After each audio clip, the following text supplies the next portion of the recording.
भारत सरकार जो दलितों के लिए, जो गिरिजन के लिए, आदिवासी के लिए जो बजट रखा है, उनका पॉपुलेशन है करीब 40 करोड़। उसके लिए बजट रखा है 12,800 करोड़।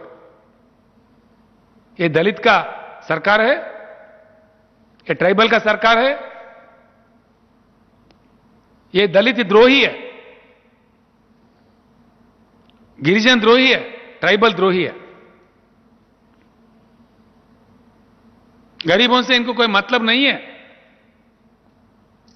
हकीकत यह है कि हमारा देश गरीब नहीं है। आज सिंगापुर में क्या है? कुछ भी नहीं है, कोई रिसोर्स नहीं है, लेकिन वहां के सरकार को दिमाग है। यहां हमारे देश में सब कुछ है, लेकिन हमारे सरकार के पास दिमाग नहीं है। इसीलिए हम तरस रहे, इसलिए हम पिछड़े हैं। देश पिछड़े नहीं है, सरकार के सोच में पिछड़ापन है, सरकार के सोच में बैंकरप्टेसी है। और ये दोनों नेशनल पार्टी जो कहलाते हैं अपने आप को, कांग्रेस और भाजपा, दोनों ने भी फेल हो गया। Attar flop government. इनसे कुछ नहीं होगा। नरेंद्र मोदी जी का 10 साल के लिए जो वोट मिला उनको, 2 टर्म्स के लिए, आज जो बजट उन्होंने सत्र में लाया है, यह 8वां साल का बजट है, यानी कि 80% का उनका टाइम खत्म है। अब उनका रंग क्या है मालूम हो गया देश को। इनसे कुछ नहीं होता, बिल्कुल। मैं बताता हूं भारत के युवा को, इस भाजपा सरकार को उखाड़ के बंगाल खाड़ी में फेंक देना चाहिए। तब तक ये देश आगे नहीं बढ़ेगा, संभावित विकास नहीं होगा, बिल्कुल नहीं होगा। ये देश हमारा नहीं है, आप लोगों का है, नौजवानों का है। और ये देश आजादी पाके 75 साल गुजर गए। 75 साल की आजादी के बाद पीने का पानी का किल्लत है, खेती के लिए पानी नहीं मिलता है। क्या हमारे देश में पानी की उपलब्धि नहीं है? पानी की उपलब्धि है। सेंट्रल वाटर कमीशन के हिसाब के मुताबिक 65,000 टीएमसी पानी की उपलब्धि है। क्यों यूज नहीं कर रहे? देश में जो पॉलिसी इंप्लीमेंट किया जा रहा है पानी का, वो बहुत बैड पॉलिसी है, इसको बदलना चाहिए।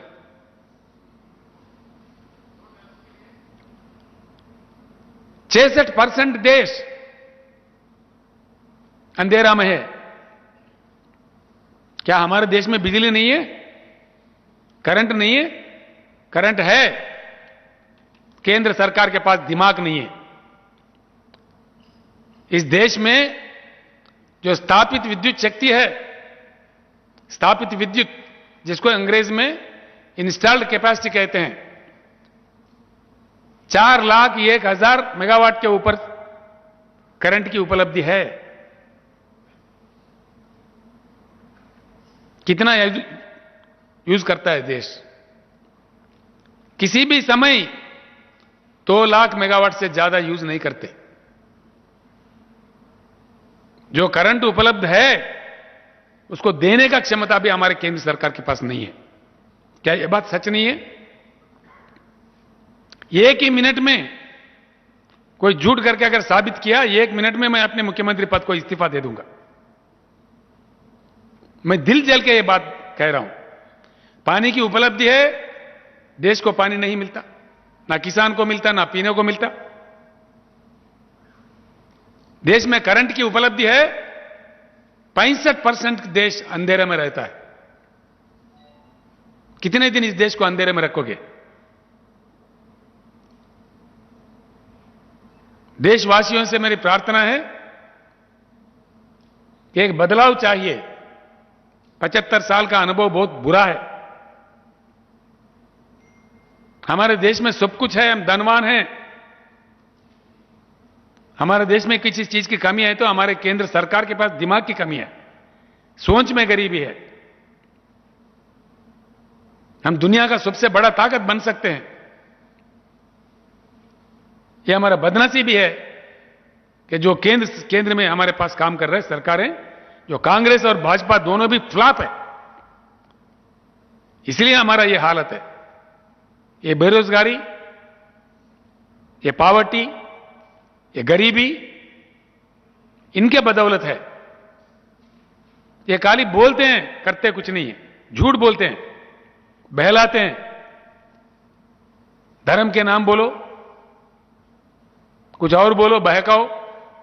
जब भी चुनाव आता है देश में, धर्म के नाम पे लोगों को लड़ाओ, देश को विभाजन करो। क्या इससे देश आगे बढ़ेगा? इससे देश का विकास होगा? नहीं, बिल्कुल नहीं। इस देश में बहुत बड़ा परिवर्तन की जरूरत है। देशवासियों से मेरा प्रार्थना है, कुछ ही दिनों में हम शुरू करेंगे, जरूर शुरू करेंगे। हम चुप नहीं बैठेंगे। जम के हम आंदोलनकारिणी है, लड़ने वाले सिपाही है। जब तेलंगाना के लिए जरूरत था, हमने लड़ा। हमारे जान तक का परवाह नहीं करके हमने लड़ा। तेलंगाना का हालत भी यही हालत था। उन दिनों मैं कहता था, जब तेलंगाना आंदोलन चलाता था, तो मैं कहता था तेलंगाना बनेगा, 2 साल के अंदर जगमगाता तेलंगाना। और आज पूरे देश के सामने 24 घंटा करंट हर सेक्टर को देने वाला एकलौता राज्य हिंदुस्तान में तेलंगाना है, और तेलंगाना जगमगाता तेलंगाना है। एक नया दौर, नया शुरू करना चाहिए इस देश में, नया क्रांति आना चाहिए। किस शक्ल में आएगा आज मैं नहीं जानता। मैं बातचीत कर रहा हूं लोगों से। हिंदुस्तान के जनता को जागना है, हिंदुस्तान के जनता को एकत्रित होना है, हिंदुस्तान के युवा को एकत्रित होना है। हम सब जाग के एक उज्जवल हिंदुस्तान हम बना सकते हैं। इन बनावटी बातों से, इन मजहबी धर्म की बातों से, दंगे फसाद फैलाने वालों से 1-2 दिन की हमें खुशी मिल सकता है, लेकिन हमारे समस्याओं का परिष्कार नहीं, देश के विकास नहीं। तो इस देश को आगे ले जाने के लिए आज के बजट देखने के बाद मेरा दिल जल के मैं ये बातें कह रहा हूं। महाभारत के शांति पर्व का श्लोक पढ़ाया था। आज हमारे माननीय फाइनेंस मिनिस्टर ने धर्म की बात कहते हुए उन्होंने अधर्म बता दिया, सत्य को छुपा दिया, असत्य को देश के सामने पेश किया। तो इसीलिए मैं देशवासियों को भी प्रणाम करके अपील करता हूं, एक बहुत बड़ी क्रांति की इस देश में जरूरत है, बहुत बड़ी परिवर्तन की जरूरत है। इस माहौल को बदलना चाहिए। जिन चीजों का उपलब्धियां हैं, जो भगवान ने या नेचर ने हमको दिया है, उसको पूरी तरह से इस्तेमाल करना चाहिए। आगे चलकर मैं बताता हूं, देश के लिए हम काम करने के लिए निकल रहे हैं। हां, बिल्कुल काम करेंगे, इसमें कोई शक नहीं है। कोई किसी ने टेका नहीं लिया है देश के लिए। देश का हर देशवासी काम कर सकता है देश के लिए। तो इसीलिए I appeal to the people of India, after seeing the budget of today, I am totally upset. The false propaganda which has been propagated through the dais of the parliament is totally wrong. Totally wrong. The government of India